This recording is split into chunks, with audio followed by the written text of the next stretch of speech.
Thanks to Karen, to Adrian, to Paul, your team for coming to beautiful Bendigo today and bringing us together for this lunch and the other activities that you're doing. But it's also interesting to reflect on what Bendigo has had going on in the past week or so. Just last weekend, Bendigo was buzzing with guests from around the country hosting the world's largest sheep and wool show. Elvis was leaving its Bendigo building after an incredibly successful exhibition where I think the number of people who visited Elvis is about roughly the size of the population of Geelong.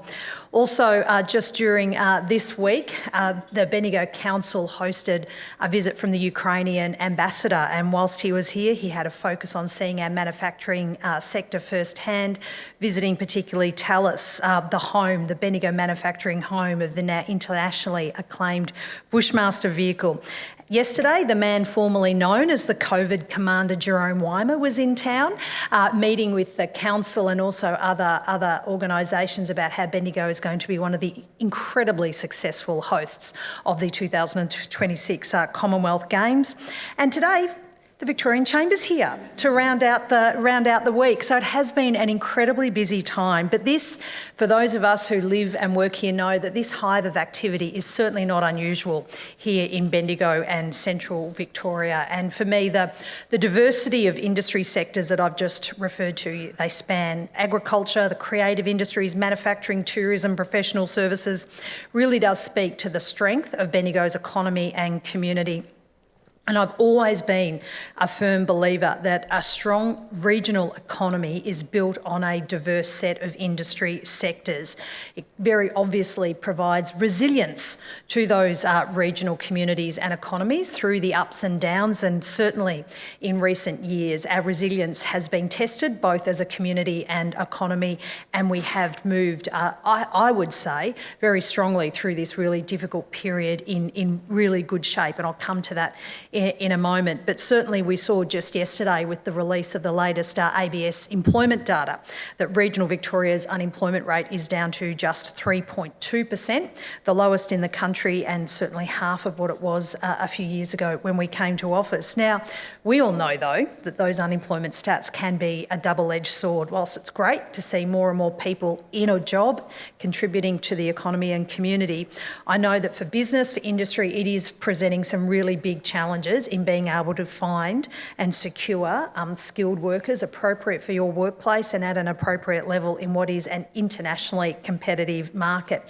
And that's where Bendigo's other key strength really kicks in. And that's our strong education sector at both secondary and tertiary levels. We have a really terrific and again diverse range of education opportunities found here in our city.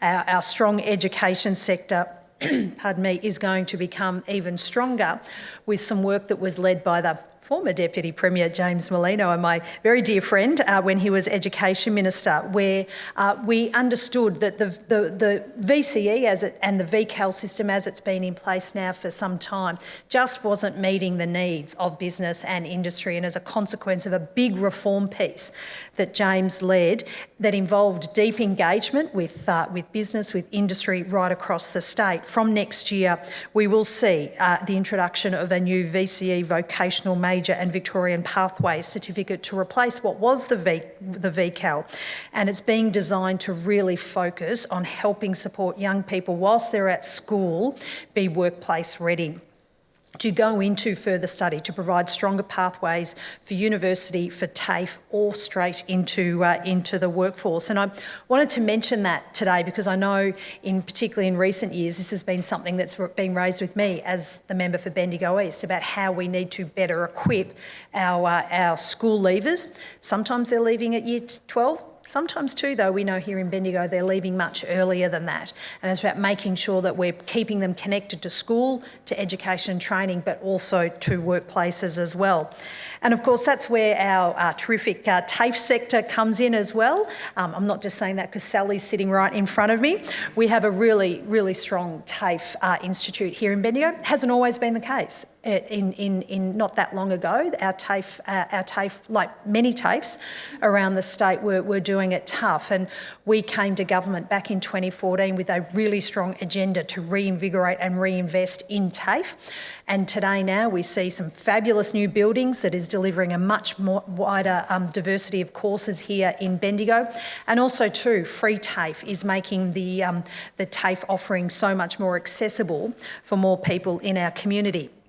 Now also too, because Ashley and Julie are here from La Trobe University, I also need to mention our fabulous university here in Bendigo, in La Trobe University.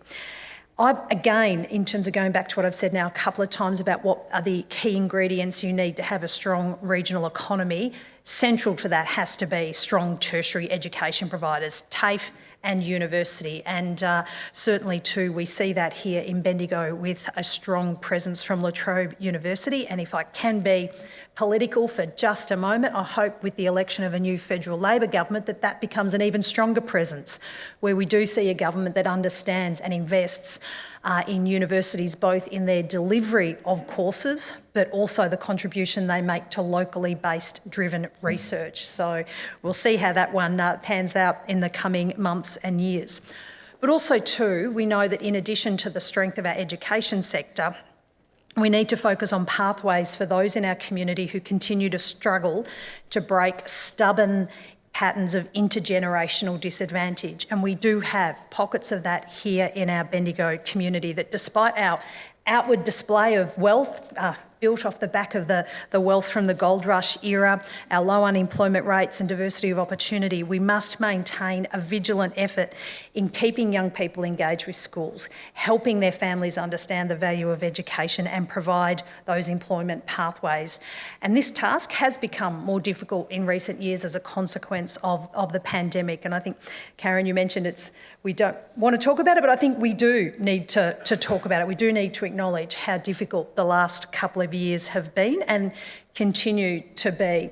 But again, one of the things that has seen our community through this really difficult time has been the outstanding leadership we've seen from Bendigo Health. Bendigo Health is the city's largest employer, the region's largest employer, in addition to being the deliverer of top quality world-class healthcare.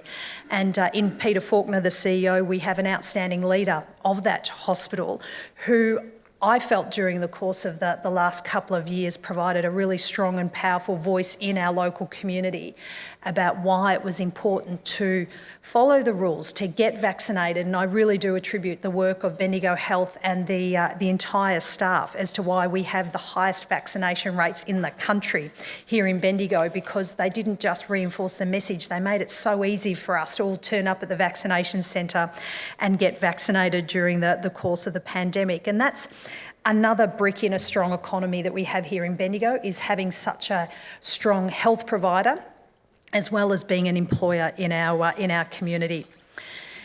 Also too, in talking to you today, it would be remiss of me not to spend a little bit of time on transport infrastructure, given again its vital importance to making sure that we're connected to the neighbouring town, the capital city, or indeed the rest of the world. And I wanted to start and focus a bit of time on our investment in the rail sector.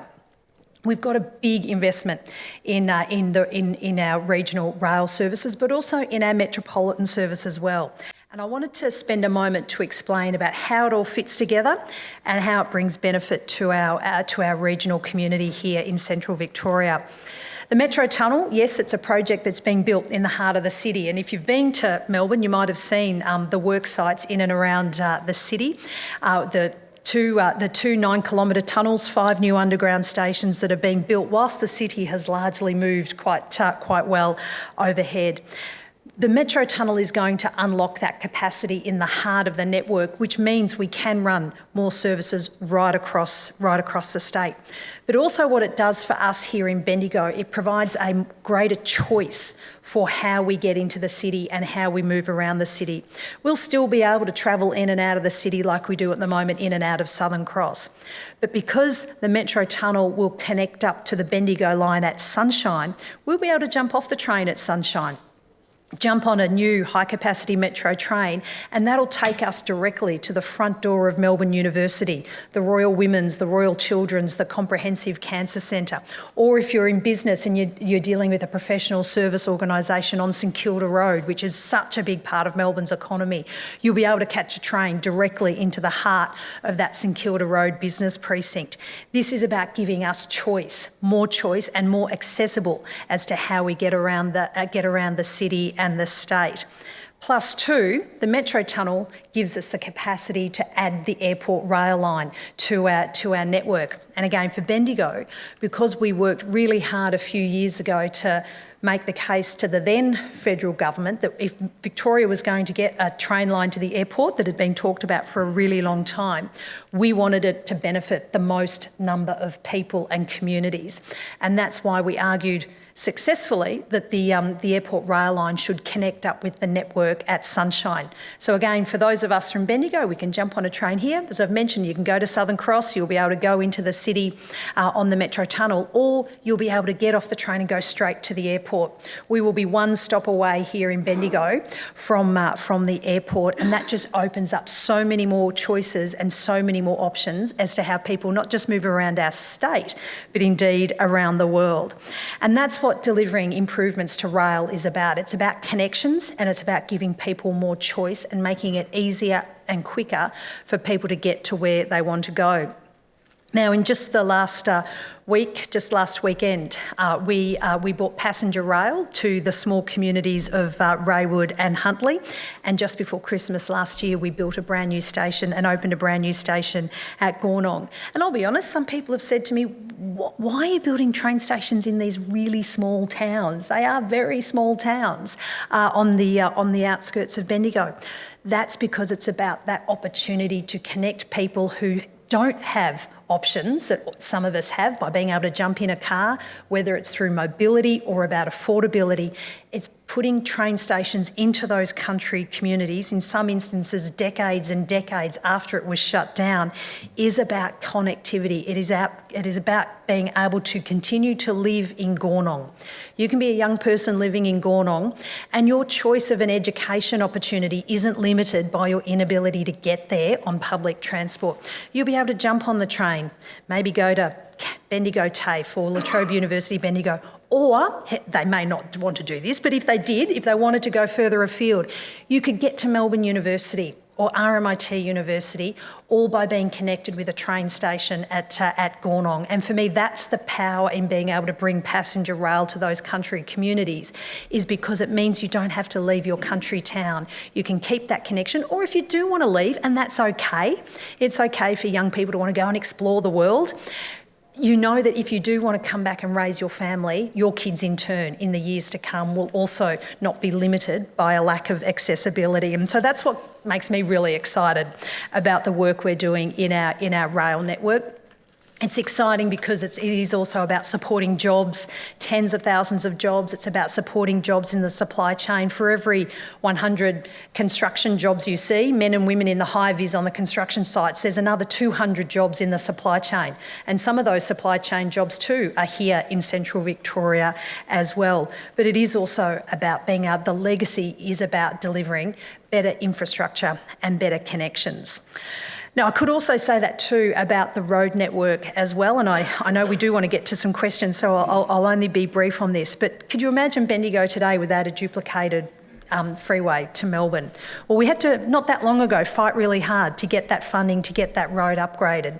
And that's similar to the work we're doing now in Melbourne with the Westgate Tunnel and the North East Link projects. Again, projects that are in the centre of Melbourne or in the suburbs of Melbourne, but will bring benefit to regional businesses and regional communities by being it easier and better for the movement of people and goods. In the case of the Westgate Tunnel, getting your goods into the Port of Melbourne. In the case of the North East Link, completing the missing link on our ring road, making it easier to visit family and friends, or again, easier to access markets for people in business. Now, I did want to just finish on the Commonwealth Games because it is something that we're all I'm very excited about, and based on the conversations we've been having with people around the state, that excitement is shared. The opportunity to host an elite international sporting carnival, it's not just an event, it's an entire 2-week carnival, is something that doesn't come along all that often. And when the opportunity was presented to the Victorian government towards the end of last year, early this year, it was an opportunity that we grabbed with both hands. And then we had the opportunity to work with the Commonwealth Games Federation to look at how we could host it in regional Victoria. So we didn't just want Victoria to host the 2026 Commonwealth Games. We saw there was an opportunity for the first time ever in the running of this event was to host it across 4 regional centres. And that's how the 2026 Regional Commonwealth Games has come about. And it's come about as a result of strong work and negotiation with the Commonwealth Games Federation. But it also came about because of the existing strengths that we have in our regional communities across the state. Good existing sporting and cultural and creative infrastructure, good transport connections, and communities that are passionate about sport, passionate about participation, and also that understanding of the role that visitors play in supporting our tourism and hospitality sector. It's estimated that the 2026 Games will bring something like a $3 billion return to the state's economy. It'll create jobs, but also too, it's going to create a really important and lasting legacy in a couple of key areas. The opportunity to have our 4 hubs in Bendigo, Ballarat, Geelong and the Latrobe Valley in Gippsland means that there'll be upgrades to sporting infrastructure and venues in those communities. But also too, it means the construction of 4 athlete villages as well. The legacy of that will mean that those villages will be returned to the community's housing stock. We'll be working through at the moment with different agencies about whether they'll be going into the private market, whether they'll be going into social and community housing. But we all know that particularly in recent times, the pressure on our housing industry here in Bendigo, it's replicated across those other regional centres. The shortage of appropriate housing, the tightness of the rental market and what that means in further entrenching disadvantage. We have a terrific opportunity here with the construction of 4 villages to help address some of those challenges. Also, too, there'll be the investment that I've mentioned in sporting infrastructure as well as welcoming athletes from around the world, officials, family and friends from around the world to come and stay in our regional areas for not just the 2 weeks of the game, but really think about how they can stay for the Easter Festival, Doug, the weekend after the Games. The Games is being hosted between the 17th to the 29th of March and Easter's the following weekend. So how can we make sure that if you're coming to Bendigo for the Games, you stay for that fabulous weekend that is the Easter Festival. Now, Bendigo is going to have a packed sporting calendar for this period of time. We'll have the netball at the stadium, squash, weightlifting, powerlifting at venues that we'll be confirming in the not too distant future. And just a week or so ago, I was pleased to confirm the Bendigo Bowls Club as hosting the Lawn Bowls event. So this is going to bring so many people to our beautiful city. And if you remember with longer memories, the 2006 Commonwealth Games, there was activities here in our city with the rifle range and at the stadium as well.